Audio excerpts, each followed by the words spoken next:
doctor, is it deadly? Tonight, the dangers of sugar. I think that sugar is a main contributing factor.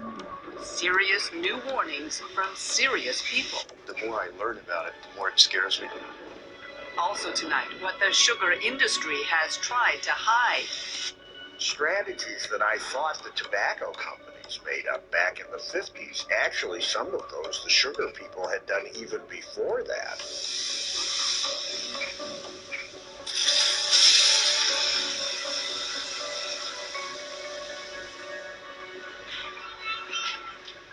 When the Breeden family goes shopping, like most Canadians, they try to buy healthy.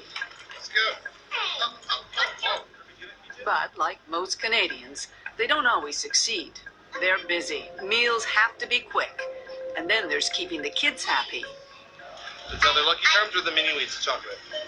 No, I want a Lucky Charms. Okay, Lucky Charms.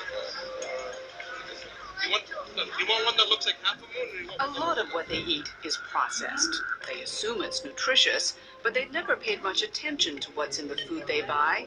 Have no idea how much sugar is hidden in it. Alright guys, so I want you to just kind of start by telling me a little bit about some of the groceries that you got today and Registered dietitian Jacqueline Pritchard is about to help them figure it out. Have you guys ever taken a look at any of the nutrition labels or really paid The attention? label on this Nesquik cereal says there are 10 grams of sugar in 3/4 of a cup. But whoever eats just 3/4 of a cup?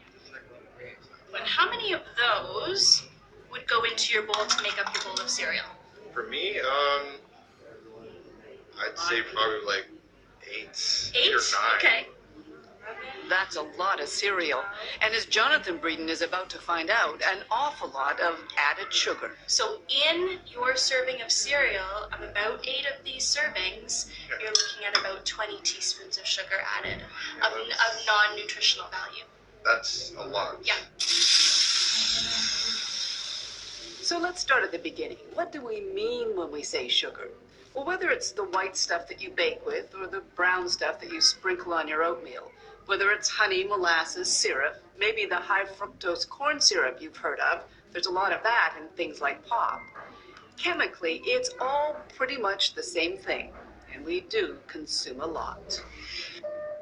On average, in this country, 26 teaspoons of sugar per person per day. That's 40 kilos a year, the equivalent of 20 bags. It's what sweetens the products and spikes the profits of some of the most powerful and familiar companies in the world. The food industry is one of the biggest manufacturers in North America, nearly $1 trillion in sales every year, and it couldn't do it without sugar. Sugar is one of the essential basic ingredients used in 99% of the processed foods out there. Former industry executive Bruce Bradley has worked for some of North America's biggest food companies. It's something that can drive a lot of taste in their products and a lot of appeal for consumers. So it's one of the basic building blocks. And make no mistake, the amount of sugar in our food is no accident. The food industry goes to great lengths to figure out what makes us crave a product, the exact combination of ingredients it calls the bliss point. You know, everybody asks, what is the bliss point? Dr. Howard Moskowitz. He's a long-time food industry consultant known as Dr. Bliss. The best way I can do it is to give you an example. Do you drink coffee with sugar or with milk? Milk? So if you add more and more milk, you like it more and more, up to a certain point where you like it the most. And then add a little bit more milk and you say, oh, it's too milky. And my gosh. And add a lot more milk and it's horrid. So it's Goldilocks. It's the middle, it's the best one. It's the level where you like that product the most.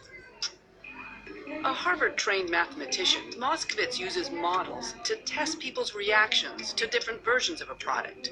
Once he's found the bliss point, the product hits the shelves. From soda pop to spaghetti sauce, his magic makes money.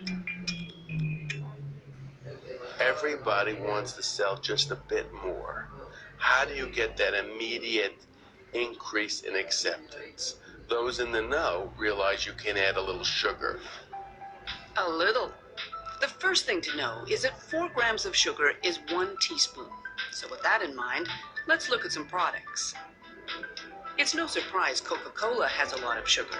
40 grams a can, that's 10 teaspoons. But much of the sugar we eat is hidden in foods we don't necessarily think of as sweet. This oatmeal, 3 3/4 teaspoons of sugar a bowl. This vanilla-flavored yogurt, nearly 5 teaspoons in just half a cup. You can find sugar added to bread, soup, all kinds of condiments, hot dogs. This chicken dinner, labeled healthy choice, has 5.5 teaspoons of sugar in every serving. Is this the result? There's no question, as our consumption of sugars has grown, so have our bodies. Canada doesn't keep good statistics, so we've used American ones. And those stats raise the troubling question, are we changing our evolutionary shape?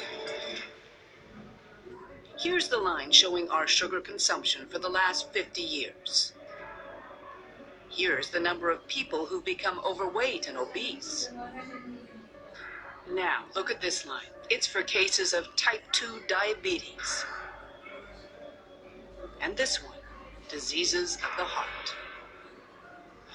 Back in the 80s and 90s, we used to blame a lot of those problems on dietary fat.